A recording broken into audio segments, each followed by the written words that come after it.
예, 안녕하세요. 이변은 있다 이동현 변호사입니다. 예, 오늘은 학교 폭력에 대해서 민사소송을 청구하려고 하는 경우 어떻게 대응해야 되는지에 대해서 알아보도록 하겠습니다.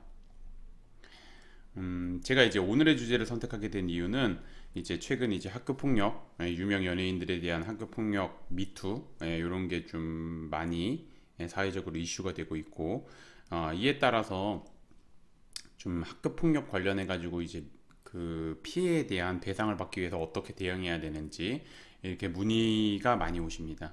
그래서 이제 그거에 대한 좀 답변을 드리고자 제가 이제 오늘의 주제를 선택해 보았습니다. 자, 우선 들어가기 앞서 학교 폭력의 개념을 좀 정확하게 아셔야 되는데, 학교 폭력은 학교 내외에서 학생을 대상으로 발생한 상해, 폭행, 감금, 협박, 약취, 유인, 명예훼손, 모욕, 공갈, 강요, 강제적 심부름 및 성폭력, 따돌림, 사이버 따돌림, 정보통신망을 이용한 음란 폭력 정보 등에 의하여 피해학생에게 신체, 정신, 재산상 피해를 수반하는 행위를 말합니다.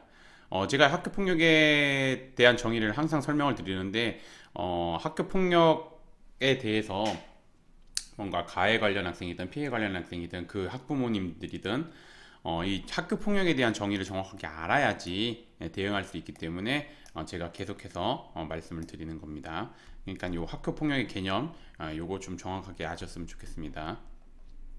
그래서 이제 오늘의 주제인 학교 폭력에 대해서 민사소송을 청구하려고 한다면 어떻게 해야 되는지 한번 보겠습니다. 학교 폭력에 대해서 민사소송을 청구하려고 한다면 우선 가해 학생이 보통 이제 피해 학생이 가해 학생한테 당연히 민사소송을 청구하겠죠. 보면은 가해 학생이 학교폭력대책심의위원회로부터 엄중한 조치를 받을 수 있도록 대응해야 됩니다. 즉 민사소송에서 청구한 금액을 좀 내가 청구한, 그러니까 원고가 청구한 금액을 좀 많이 인용받기 위해서는 상대, 즉 가해 학생, 피고죠, 피고. 가해 학생이 엄중한 조치를 받았다는 거. 엄중한 조치를 받으면 받을수록 금액이 높아지기 때문에 그렇게 좀 대응을 해야 됩니다. 따라서 피해 학생은 학교폭력대책심의위원회에 가해 학생의 학교폭력의 심각성, 지속성, 고의성이 높으며 반성 정도, 화해 정도는 낮다는 점을 적극적으로 어필해야 됩니다. 이렇게 어필을 해서 말 그대로 가해 학생이 엄중한 조치를 받게 대응을 해야지 이제 민사소송을 진행할 때도 민사재판부에서도 이 가해 학생이 이렇게 잘못을 해서 조치가 이렇게 세게 나왔구나. 그러니까 금액을 좀 많이 인용해 줘야 되겠다. 피해가 많구나. 이렇게 생각하기 때문에 그렇게 대응해야 됩니다. 그렇게 대응해야 되고 이후 가해 학생에 대한 조치가 내려지면 피해 학생은 가해 학생으로부터 받은 학교 폭력에 대해서 불법 행위를 원인으로 한 민사소송을 청구해야 됩니다. 즉 이제 이 민사소송을 청구하기 위해서는 법률적인 이제 원인, 즉 청구 원인이 있어야 되는데 이 청구 원인은 말 그대로 불법 행위를 원인으로 합니다. 불법 행위를 원인으로 하고 학교 폭력 자체가 불법 행위라는 범주가 이렇게 크다 보면 여기 안에 학교 폭력이 들어가 있는 겁니다. 그래서 이 학교 폭력을 주장을 해야 됩니다.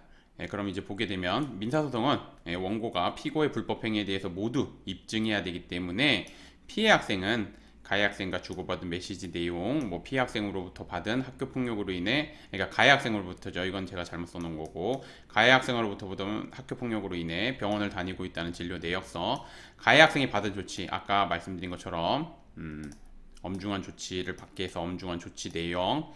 이거 왜냐면 학교 폭력 관련해 가지고 조치 결과 통보서에 상대 학생이 어떤 조치를 받았는지 알 수 있기 때문에 그 자료를 좀 제출을 해야 됩니다.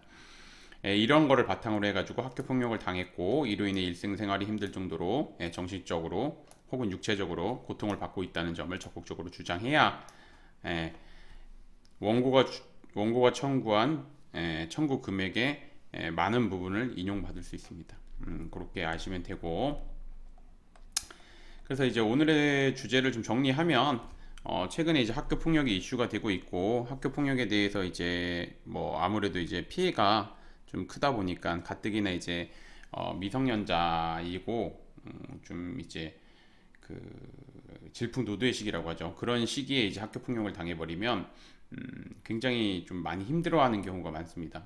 그렇기 때문에 뭐 정신과 진료도 받고 뭐 육체적인 폭행을 당했으면 이제 병원도 주기적으로 다녀야 되고 뭐 이런 부분도 있기 때문에 그거에 대한 이제 합리적인 배상을 청구해야 되고 상대 학생에게 이 배상을 청구하기 위해서는 이제 민사소송을 통해서 청구할 수 있고, 그것뿐만 아니라 정신적 손해, 그러니까 즉 위자료죠. 위자료도 이제 포함해가지고 청구를 해야 되는데, 이를 위해서는 이제 민사소송을 청구해야 되고, 이런 거 민사소송 청구하기 위해서는 이제 아까 제가 말씀드린 것처럼 다시 정리를 하자면, 뭐 상대 학생에게 엄중한 조치를 내려야 되고, 그로 인해서 이제 뭐 정신과 진료나 아니면은 뭐 상해가 있으면 이제 병원을 주기적으로 다니고 있다는 점, 이런 것들을 좀 적극적으로 어필해야 됩니다. 어필을 해야지 이제 말 그대로 피학생 즉 원고가 청구한 금액을 대부분 인용받을 수 있습니다.